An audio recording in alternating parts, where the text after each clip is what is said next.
qunnamsiistuun mootummaa fi uummataa qaamota tajaajila kennan caasaa sadarkaadhaan jiru dhaabbilee tajaajila kennanidha. Tajaajilli dhaabbileen tajaajila kennanii fi qaamonni caasaan sadarkaadhaan jiru kun kennan gaarii gaafa ta'u hawaasni tajaajila gaarii gaafa argatu hariiroo mootummaadhaa fi hawaasa gidduu jiru hariiroo wal hubannaan guutame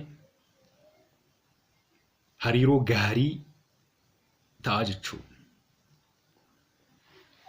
Caaseffama kana keessatti rakkoo yoo jiraate kenna tajaajila irratti rakkoo yoo jiraate komiin hawaasa keessaa akka ka'u taasisaa even komii qofa osoo hin taane hawaasni akka hiraarfamu tajaajila barbaadu akka hin arganne darbees aarsaa hin malle akka kafalu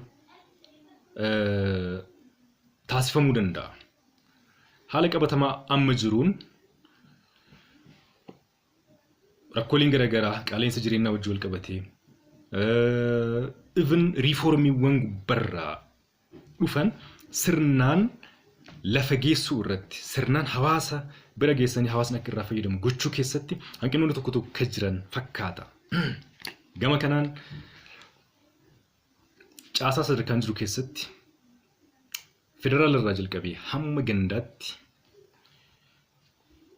gahumsi ilaalchi dandeettii raawwachiisummaa hoggantoota irraa kaasee jiru qixa sirrii ta'een madaalamuu ilaalamuu fi bakka sirreeffamni barbaachisu godhamuun barbaachisan itti fakkaata.